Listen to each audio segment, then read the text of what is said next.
Chapter 17. After tracking him for nearly half an hour, Nikolai found Dr. Richard Aquino on the 4th floor of Raccoon City's largest hospital. Seeing the watchdog made Nikolai happy in a way he couldn't explain, not even to himself. A sense that all was right with the world, that things were unfolding as they should. With me on top, making the decisions.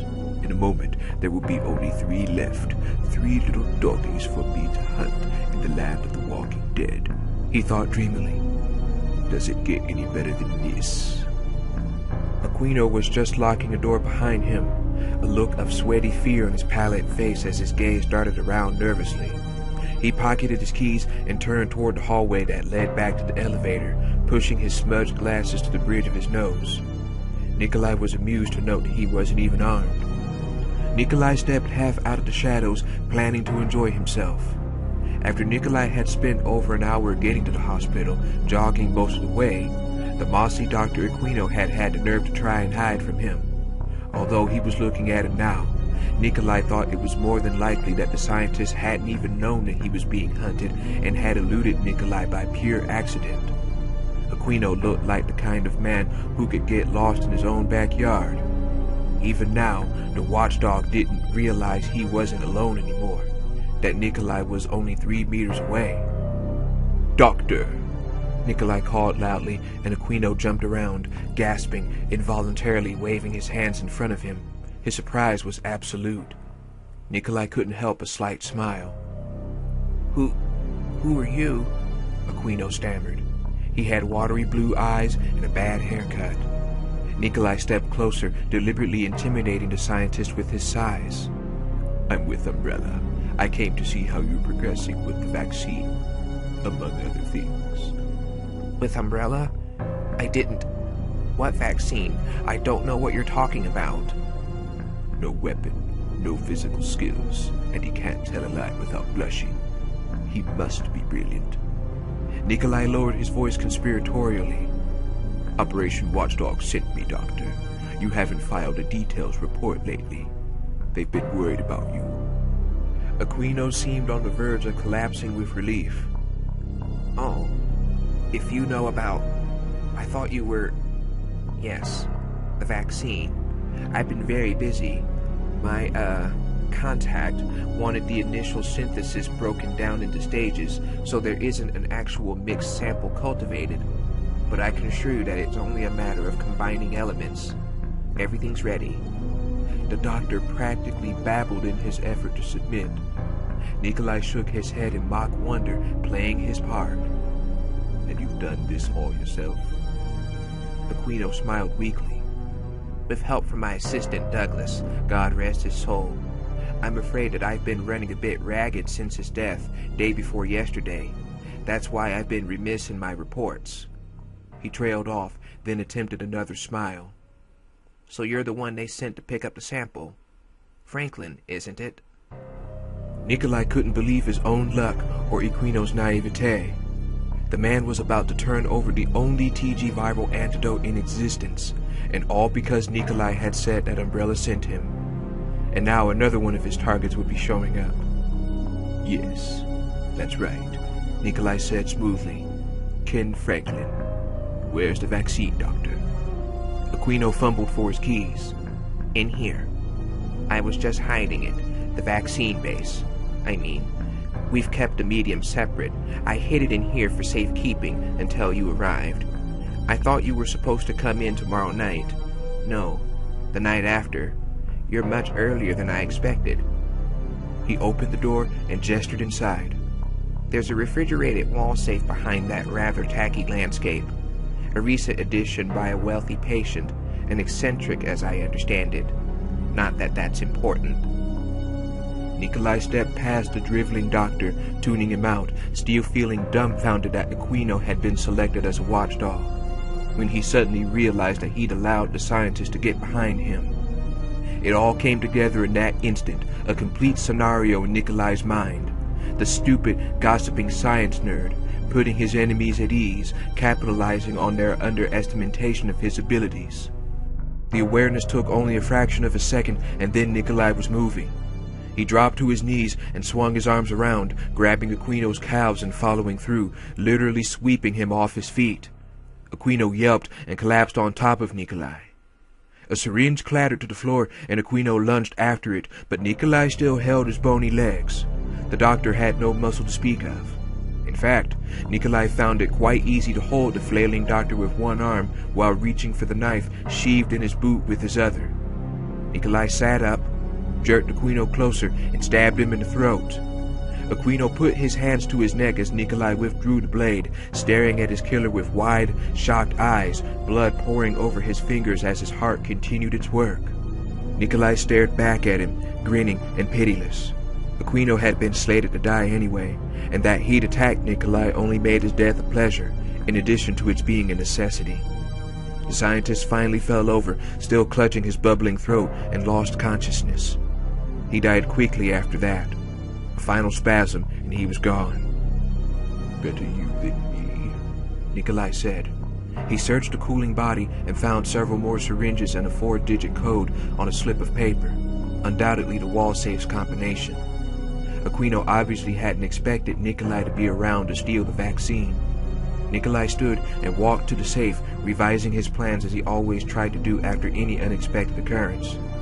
Aquino had been expecting Ken Franklin to pick up the sample, which meant that Franklin would be putting in an appearance, unless the doctor had been lying.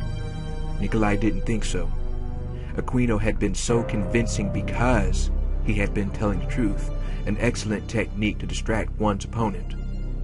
"So I synthesized the vaccine, maybe enjoy some hunting while I wait for Sergeant Franklin to show up.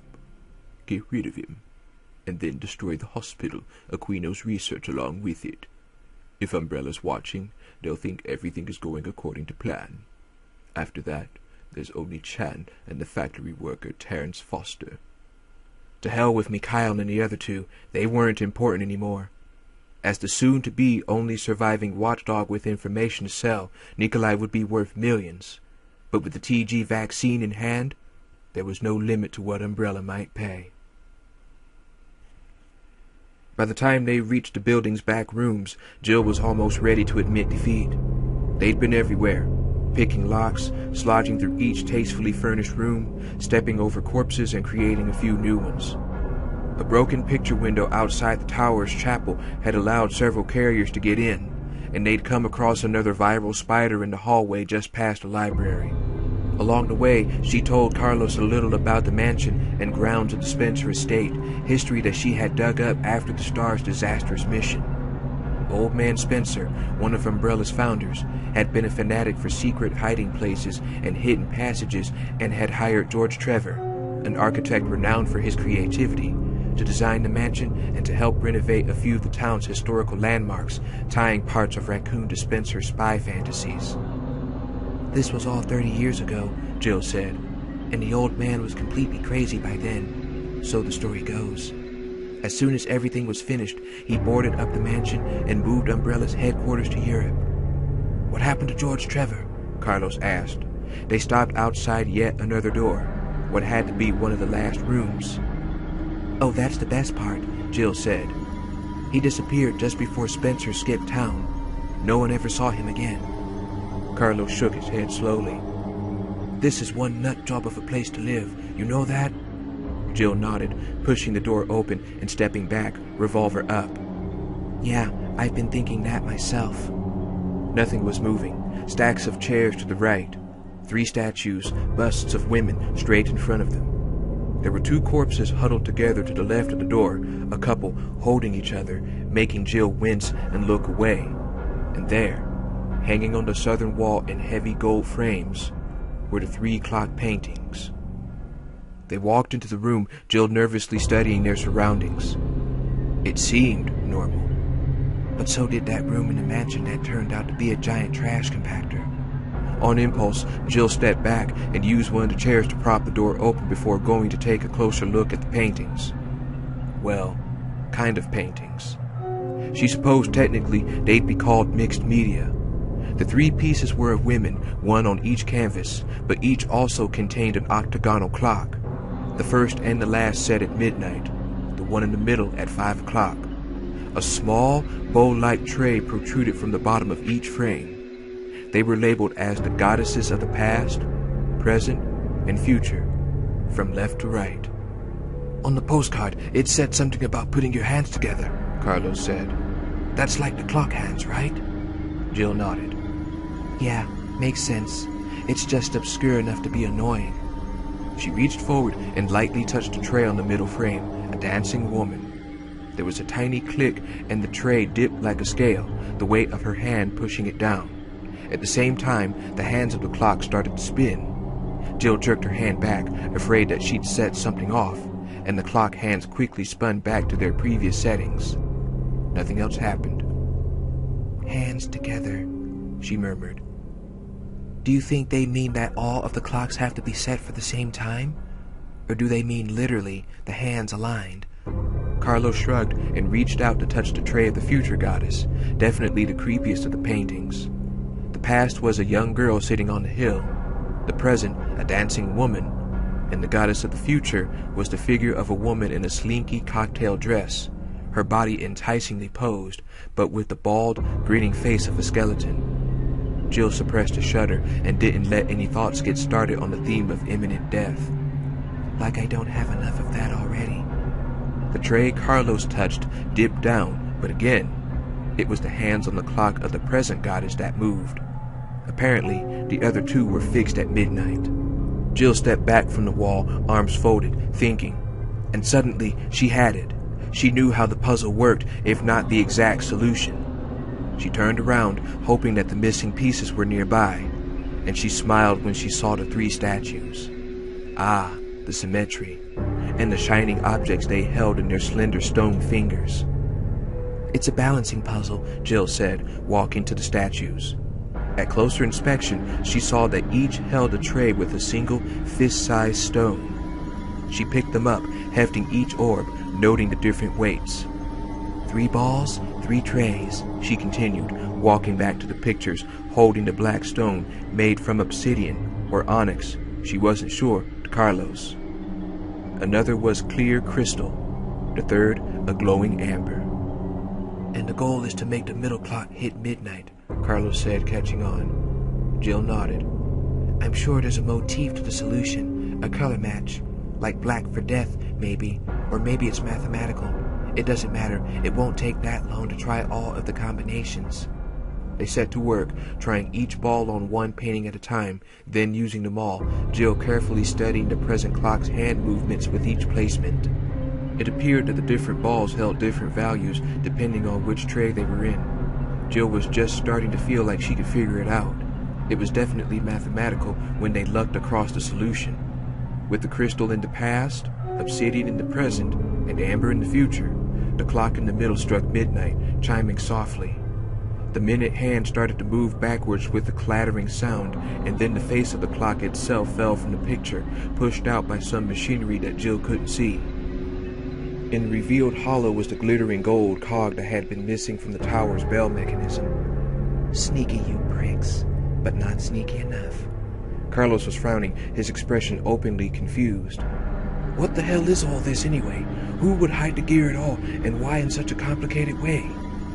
Jill plucked the shining gear from its hiding place, remembering her own thoughts on the exact subject only 6 weeks before, standing in the dark halls of Spencer's mansion. Why? Why such elaborate secrecy?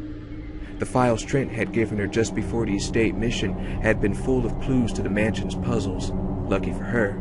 Without those, she might never have gotten out. Most of the bizarre little mechanisms had been much too intricate to be practical, time-wise, or functionally. What was the point?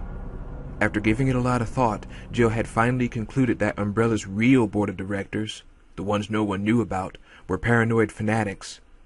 They were self-involved children, playing secret agent games and betting with other people's lives because they could. Because no one had ever explained to them that hiding toys and making treasure maps was something people outgrew. Because no one has stopped them.